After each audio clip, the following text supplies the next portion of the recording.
Hello everyone, আসসালামু আলাইকুম। আশা করি সবাই ভালো আছেন। আজকে আমি রান্না করতে যাচ্ছি one pot dish, very easy, simple, tasty mutton curry. এই মাটন কারিটি এত ইজি এবং সিম্পল যে কেউ রান্না করতে পারবে নিমিষেই। তো চলুন শুরু করি মাটন কারি। এই মাটন কারিটাতে আমি সবই বেসিক মশলাগুলি ইউজ করব যাতে চটজলদি রান্না হয়ে যায়। আমাদের লাগছে মাটন, পেঁয়াজ কুচি, টমেটো কুচি, আদা রসুন পেস্ট, এলাচ, দারচিনি, তেজপাতা, কাঁচামরিচ, স্টার আনিস আর লবণ, হলুদ, মরিচ, ধনে গুঁড়ো। এবার প্রেশার কুকারে আমি তেল দিয়ে নিচ্ছি পরিমাণ মতো। তাতে দিয়ে দিচ্ছি 2টো তেজপাতা, 4টি এলাচ, 4টি দারচিনি,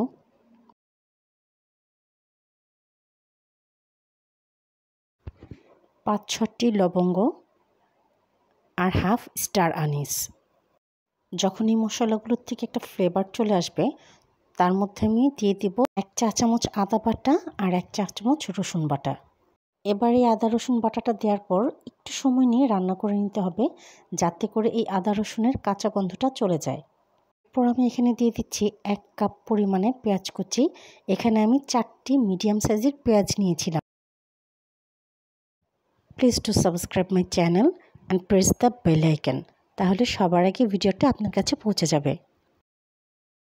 পেঁয়াজগুলো যখন হালকা ব্রাউন হয়ে আসবে তার মধ্যে আমি দিয়ে দিব 2টি মিডিয়াম সাইজের টমেটো কুচি।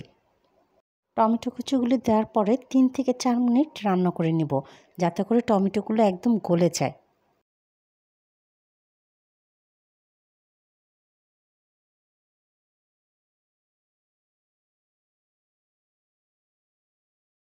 এবার আমি এতে দিয়ে দিচ্ছি স্বাদমতো লবণ,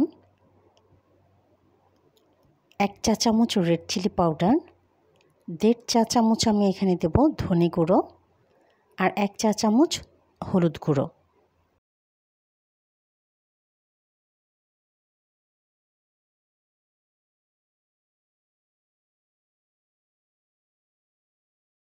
এবার মশলাগুলোকে খুব ভালো করে কষিয়ে নিতে হবে যাতে করে এই মশলার কাঁচা গন্ধটা না থাকে।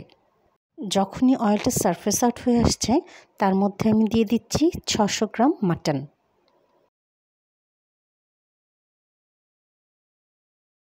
এবারে মাটনটা আমি ভালো করে নেড়েচেড়ে মিশিয়ে মশলার সাথে ন্যূনতম 20 থেকে 25 মিনিট রান্না করব। যদিও আমি প্রেসার কুকারে রান্না করছি কিন্তু তারপরেও কষানোটা খুবই ইম্পর্ট্যান্ট। মাংসটা যখন খুবই ভালো করে কষে আসবে তার মধ্যে আমি দিয়ে দিব 2টি মিডিয়াম সাইজের আলু। Please subscribe my channel.